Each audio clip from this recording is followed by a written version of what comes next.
Welcome, ladies and gentlemen, to Season 1, Episode 7 of the Dozer Rescue Podcast. I'm your host, Dan Mendoza, and thanks for joining us. In today's episode, we're going to be talking all about aeromedical evacuation and how we care for the military's greatest assets, its members. In today's episode, we have a very special guest, Jefferson, who will be joining us. Jeff is a captain in the United States Air Force Reserves and serves our country as an aeromedical evacuation flight nurse. As a civilian, Jeff also serves as a department administrator for a very prestigious healthcare company. Jeff, thanks for being here today. Thanks for having me. All right. So, guys, episode 7 of the Dozer Rescue Podcast. Last episode was a little while ago. So a lot's been going on. Things continue to be moving and changing, but it's great to be back in the studio here. And I'm super happy to have one of our newest episodes with one of my best friends and super awesome guys. So Jeff, if you can give us a little bit of intro about yourself, what you do, and just let the guys know who you are. Thanks, dude. Hi, everyone. This is Jeff. I'm a flight nurse in the Air Force. Like Dan said, I've been a nurse for 13 years in the civilian side. I've done pretty much like trauma ICU, ER, and open heart nursing. And right now I just do rapid response and code blue. I function as a department administrator for a team of ICU skilled nurses, and I love what I do.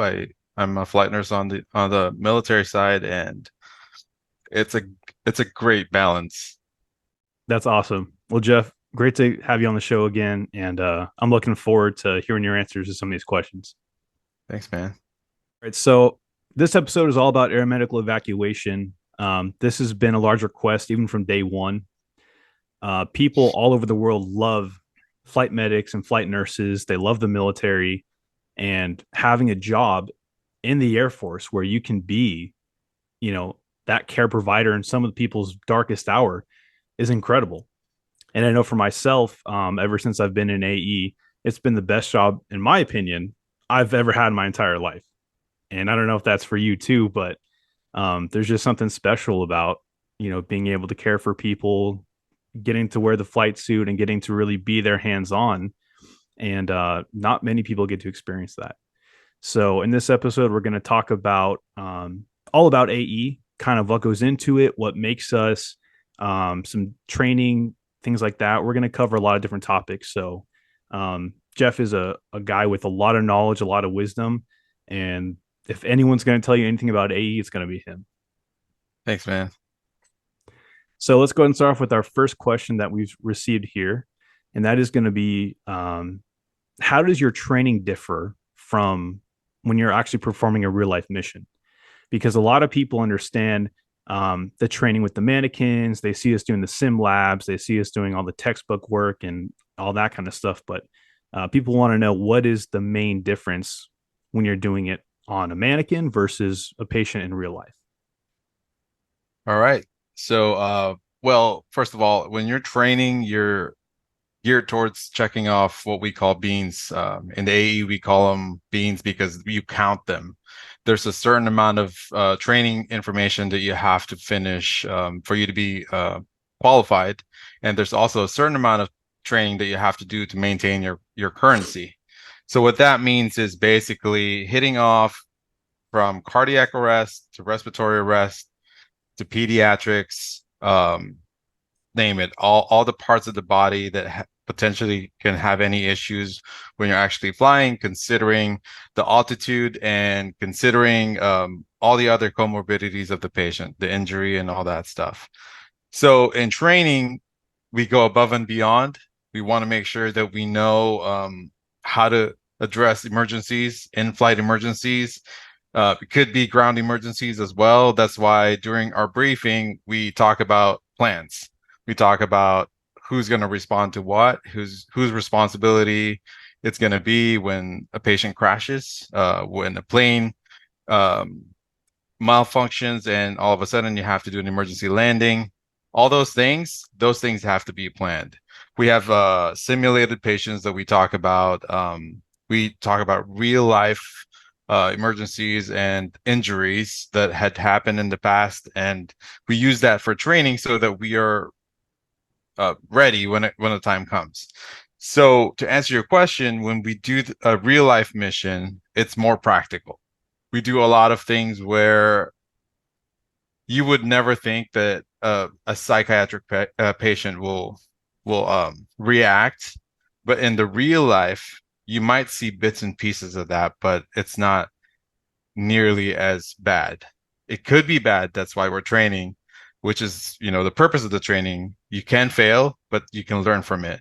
But in the real life, you do more practical things. You get to have that human connection with the patients.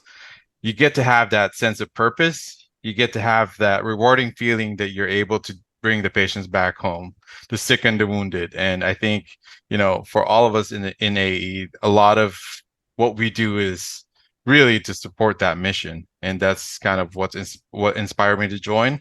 And the more that I do the job, the more that I'm inspired to do more of that. What an answer. Yeah. Do you see why I wanted him on the show? Um, no, I agree 100%. I think you nailed it right on the head. And when you're doing your training, it's easy to go down your checklist and just do, okay, A, B, C, D, cool, and that's it. But in real life, it's a lot different. You got to think on your feet. You got to Hmm. think autonomously, and you got to just, you may not have a perfect answer or a perfect solution, but as long as you're taking care of your patient, that's the best you can do. Just follow your training, and yeah. And a lot of times too, you have to think outside the box when you're in the real life situation. You know, you would never expect things to happen, but they do happen. And I would love to share more, but some information are just like private, and we just, we talk about it, we learn from it as a team, and we go forward. All right. So next question we have here is, what is the best part about being a flight nurse?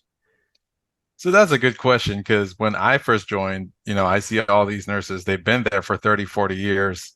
Some people have actually been there 45 years. And I keep asking the question that, you know, we do the same thing over and over for training just to make sure that we maintain currency. But what is really the best part about being a flight nurse? Not only are you able to apply the skills that you've learned in the civilian side, or the skills that you don't have that you're learning, right? But also you get to be that medical crew director, which ultimately operates the mission with the pilot in charge. And when you do that, you feel that responsibility that with your authority and the skill that you have, you're able to bring back these patients and these people. And the best part about being a flight nurse is the overarching goal of making sure these patients make it back home. I can only imagine how it's like to be out there without your family, and be sick at the same time. You're at a vulnerable state. You're worried about how you're going to get home. You get on this plane, you're uncomfortable, you may be in pain, but the best part about it is just knowing that you're safe and people are taking care of you. These people are confident and competent, then they will take care of you if anything goes down. So just that knowledge of the mission and what the purpose of it is, that's to me, that's the best part. Yeah, 100%. The purpose, I agree, full on. There's no other job in the world that feels as satisfying as what we do.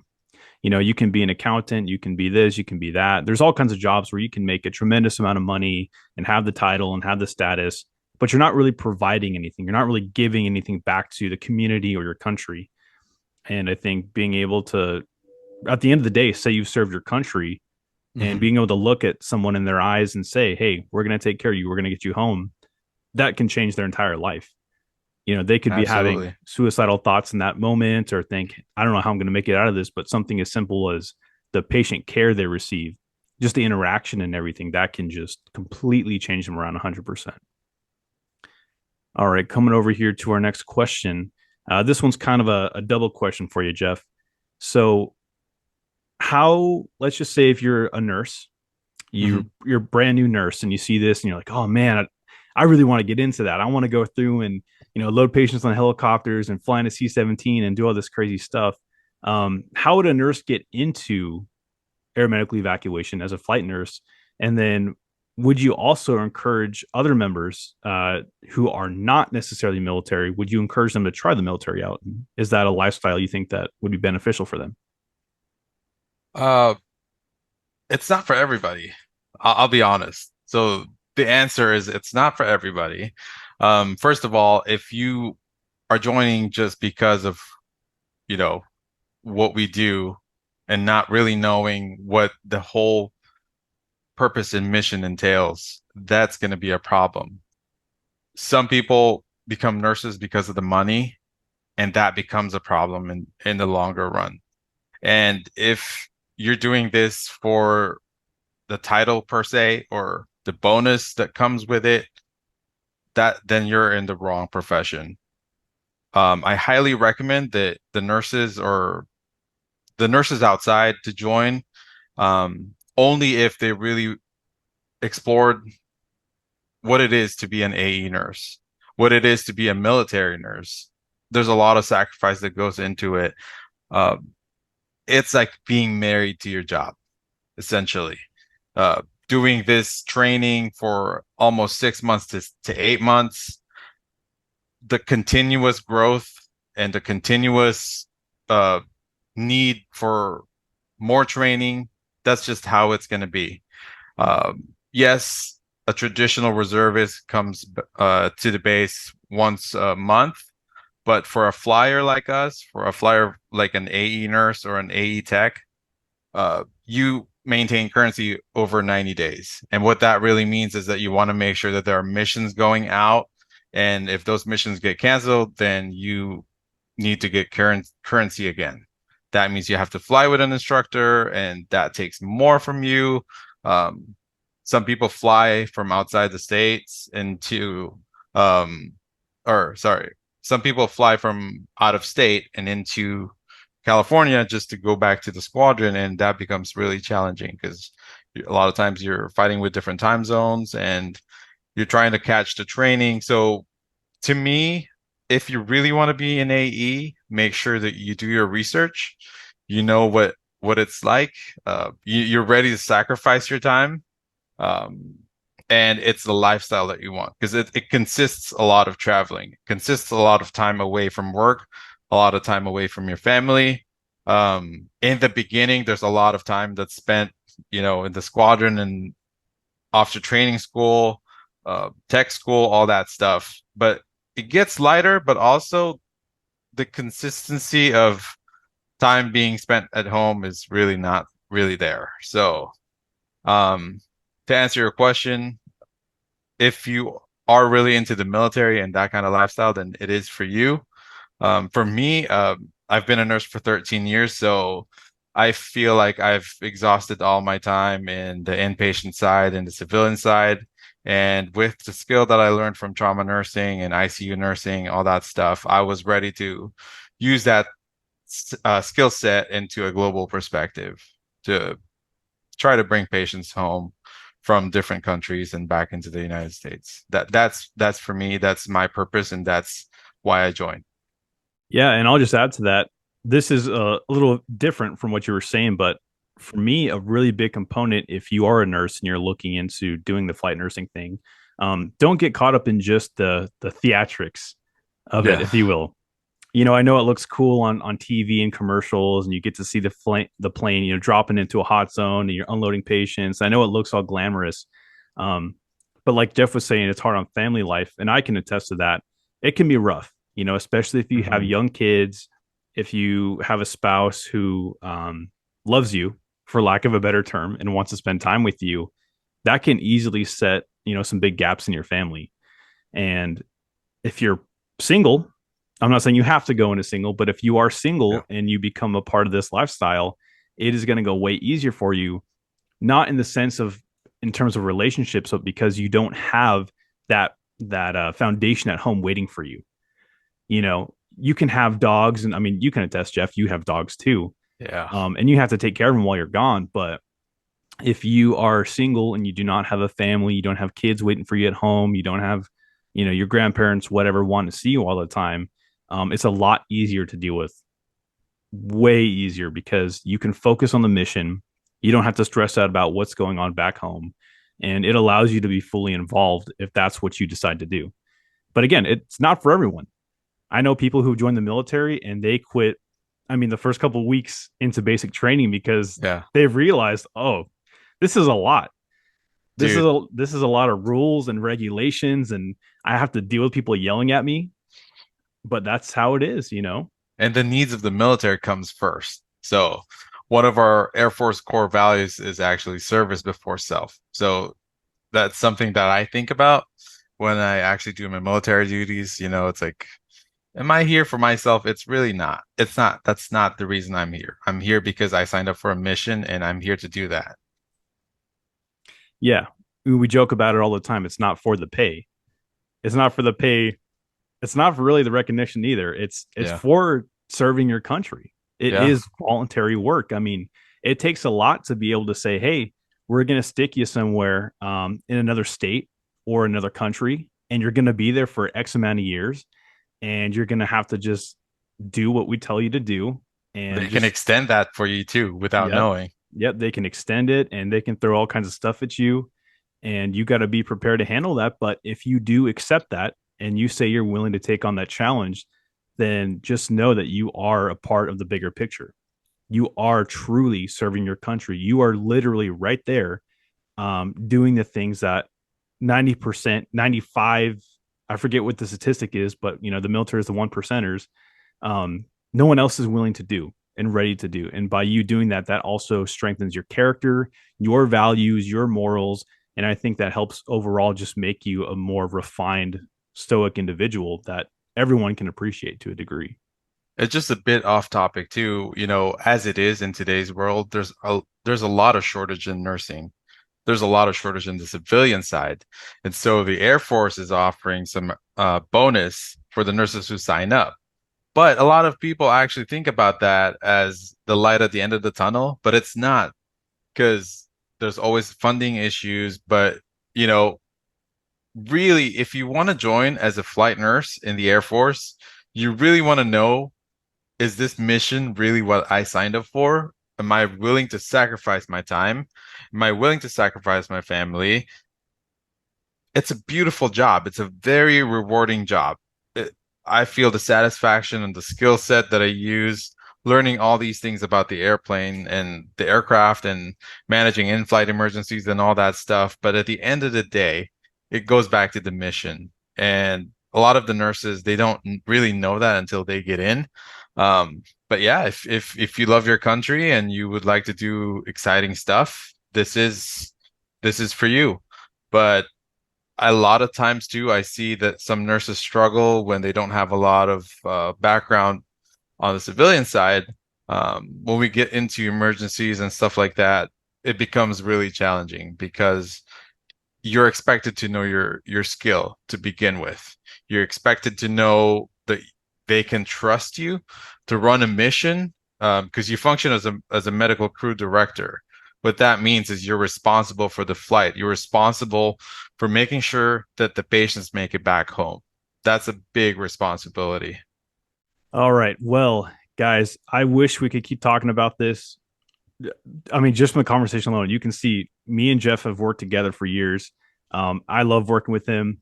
I don't know if he feels the same way about working with me, but you know, we've had a lot of good times, and I can tell you guys from just from being in aeromedical evacuation, uh, as his flight medic, as his charge med tech, I have had so much fun in this job and this position, and especially working with this guy. Like I said, we love our jobs, we love taking care of people, and we want to be on it. And so when we bring that attitude to the table, everything else works perfectly. The synergy works great with not only just us, but our other crew members around us. Mhm. And this is just a job that I would say if you have any interest whatsoever, do some research, talk to your recruiter, watch some videos, look online. There's all kinds of documents and kind of look at the training involved because you will have to do a lot. If you're non-medical, you will have to look at, you know, looking at ACLS algorithms, being able to identify heart rhythms, being able to give medications. There's all kinds of things that um, everyone is expected to know, but our nurses are the primary ones on the scene. So if you're looking at becoming a flight nurse, just understand that there's going to be a certain expectation you're going to have to hold yourself to. But if it sounds like something up your alley, I would 100% recommend it. Again, because we get to travel all the time, all kinds of cool places. We've had some great memories. We've met some amazing people that are going to be lifelong friends. And I think it's just overall one of the best jobs you could ever ask for. But with that being said, here we do have a couple more minutes. Jeff, again, thank you so much for being on here, man. Thanks for having me, dude. I wish we could keep talking. I know. If you guys are interested, we can do a part two. We can do a part 3 and 4. If you guys want to see him come back on the show, go ahead and leave us some comments, message us, DM us, and we'll try to get Jeff back on the show here. But do you have any last remarks for our listeners or anything else you want to say, Jeff? No, thanks for having me, dude. This is amazing. I mean, there's so much to talk about AE. And if your listeners would like to know more, we can always do a part 2 or part 3, you know? But thanks for having me. Yeah, Appreciate it. yeah, we'll see how much the listeners really like you, but you know, we'll go from there. So, all right, guys. Well, this is going to be the end of the Dozer Rescue Podcast, episode 7. Again, I've had our amazing guest Jefferson with us today. If you guys want to support the podcast, you can donate so we can get better equipment. We can get more guests on the show, maybe fly out and actually do some real training and things like that. You can go to our podcast page where you can donate. You can also make sure you follow us on our YouTube channel. Visit our Etsy store. If you notice the shirt he's wearing right there, ladies and gentlemen, that's a shirt that I personally designed myself. And he's a good friend for supporting. You So should definitely buy it. It's pretty good quality. it's we got all kinds of stuff, guys, and Dozer Rescue is just continuing to grow and expand. So I encourage you, if you're in the military, if you're a first responder, if you're a nurse, if you're just anyone who is a patriot and cares about their country, cares about the jobs we do, and we care about people, this is your place. So again, stay subscribed, look at all of our different options we have to offer, and we're going to continue to put out good content for you guys. So thank you for listening. Thank you for tuning in. Again, I said it a million times, but Jeff, thank you for being on the show. It's hard to track Thanks, this guy man. down. Thanks, It's man. really hard. He is so busy. He's always doing something. So to get him on the show, I was stoked. Thanks, But dude. yeah, so all right, guys. Well, that's gonna be it for this episode. We'll see you in the next one. Leave us some comments, leave us some love, and we'll go from there. So remember, guys, stay safe, stay prepared, and stay tactical. I'll see you guys in the next episode.